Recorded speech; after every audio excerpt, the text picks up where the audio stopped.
لو الفراخ عندك ضعيفة او سارطة بيسحبوا جامد في العلف، مفيش تحويل ولا اوزان. لو الفراخ عندها اي نوع كشاشان او خمول او اسهالات، عزوف عن الاكل والشرب، بعد الخلطة دي مش هتلحق عليهم، وكل حباية علف هتتحول لحمة على جسمهم بامر الله. بسم الله والحمد لله والصلاة والسلام على رسول الله. ازيكم يا حبايبي؟ عاملين ايه؟ يا رب تكونوا بالف خير. عايزه اقول لكم في الله بحبكم. النهارده يا جماعه عمر 25 يوم. طبعا احنا متعودين مع بعض ان احنا كل يوم بنعمل خلطه او وصفه، وبنعمل مشروب، وبنوزن كل يوم بأمر الله.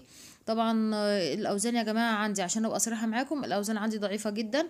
طبعا دور البرد للفراخ ديت خدته مني بسبب قطع الكهرباء، وانا ما اخدتش بالي يعني غير بعد وقت طويل وكده.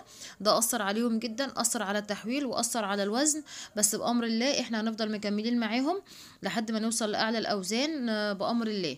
طبعا احنا بدانا يا جماعه نجوع الفراخ عندنا من عمر ال10 ايام. بنبدا بالتجويع نص ساعه كل يوم لحد ما نوصل لساعتين، وبنكمل لنهاية الدورة بالتجويع ساعتين لا ايه كل يوم. تمام. فوائد التجويع ايه بقى؟ بتفوق معدة الفرخ معانا، بتفتح شهيته، بتزود سحبه للعلف، بتزود وزنه، بتعلي التحويل جدا عنده، بتعالج تفاوت الاوزان، بتمنع التلبك المعوي للفراخ من وجود الاكل قدامهم باستمرار.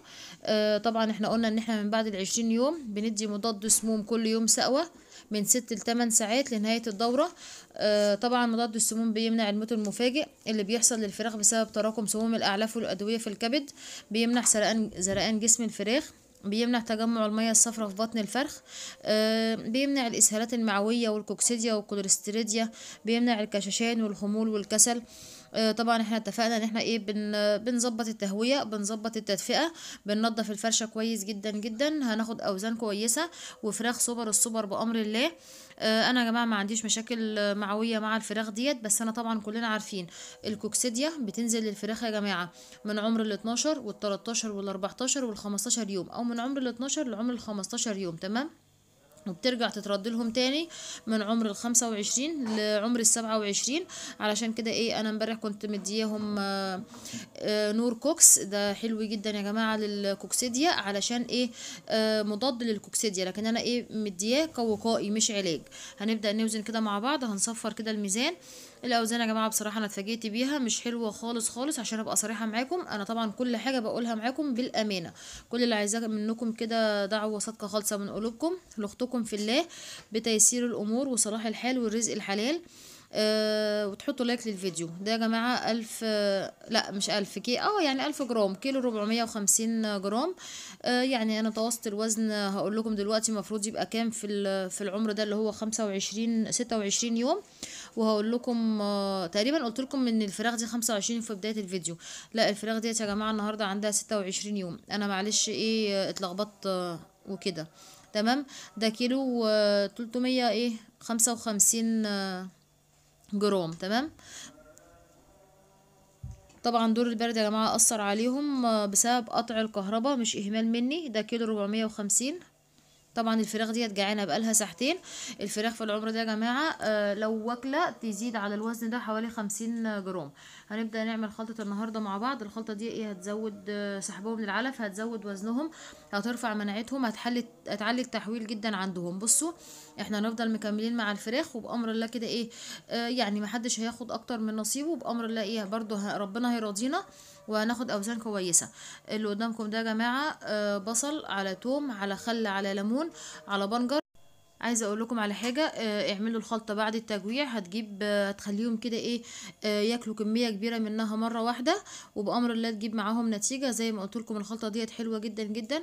انا شغاله دلوقتي يا جماعه على علف بروتين 21%. هكمل بيه لنهايه الدوره. الناس اللي ايه بتيجي تغيره بتجيب علف 19%. العلف ده مش هيخلي الفرخ يحول معاكي ولا يشيل اوزان، وسمومه عاليه جدا جدا. لازم بصي مضاد سموم بقى ايه طول الوقت قدام الفراخ ميه بمضاد سموم. تمام. عشان بتبقى سمومه عاليه جدا العلف اللي هو 19%. طبعا اللي عايز يكمل بيه هو حر، بس انا ايه مش هيديك الاوزان اللي انت ايه هتبقي عايزاها. طبعا زي ما قلت لكم الخلطه الخلطه بتاعت النهارده حلوه جدا. هنحط دلوقتي معلقه كركم. كلنا عارفين الكركم ده صيدليه كامله متكامله، رافع مناعه، فاتح شهيه، بيقوي كده العظم، بيفتح نفسهم، بيزود سحبهم للعلف وبيزود وزنهم جدا.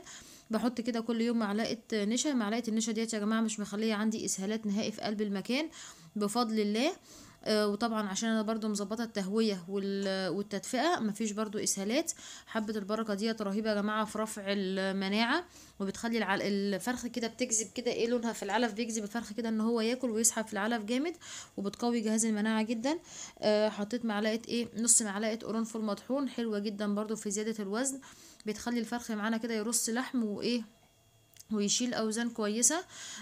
حطيت معلقه زعتر، حلوه جدا جدا برضو. الخلطه بتاعت النهارده ديت يا جماعه جربوها. الناس اللي هي عندها الاوزان مش ظابطه معاها زي ما الدوره بتاعتي ديت كده مش ظابطه معايا، بامر الله لو انت عملت لهم الخلطه ديت كل يوم هتفتحي شهيتهم جدا، او هتفتحي نفسهم للاكل.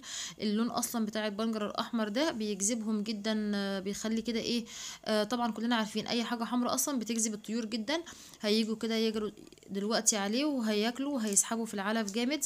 البنجر يا جماعه فيه كميه حديد رهيبه وفيه كميه فيتامينات بصوا حلوه جدا جدا.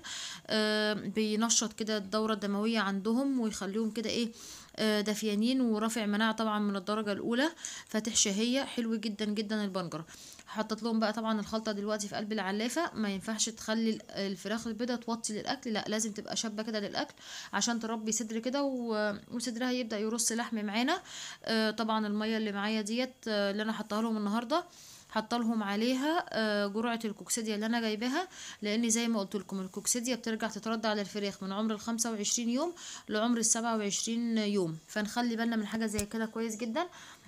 جبت انا النور كوكس ده، انا اول مره استخدمه، بس بصراحه والله يا جماعه كان في عندي كده اسهال بسيط، بصراحه منعه تماما من اول استخدام، حلو جدا. حتى جالي في الكومنتات ان حد بيقول ان هو بيستخدمه من سنين وجايب معاه نتيجه حلوه قوي. انا كنت بستخدم للكوكسيديا امبروليوم وفيتامين كاف او كوكسي كيور، ما استخدمتش اي حاجه تانية للكوكسيديا غير النوعين دول. البيطري المره دي اداني الكيس ده، جربته بصراحه حلو جدا، لدرجه ان هو اصلا يعني عامل بصوا وعامل الفراخ اصلا ماسك بطنها كده، مفيش اي نوع من انواع الاسهالات عندي بفضل الله.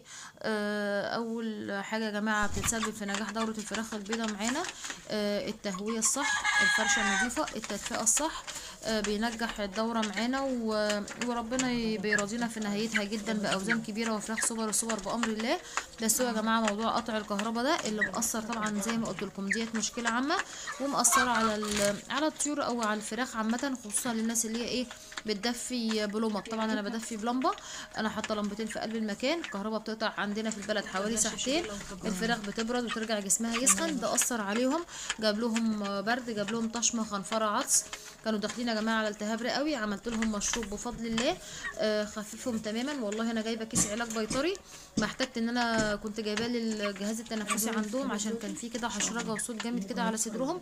والله الكيس ما اتفتح، وهوريه لكم في فيديو بكره بامر الله، لان بفضل الله خلاص بعد المشروب اللي انا عملته دنيتهم بقت تمام التمام.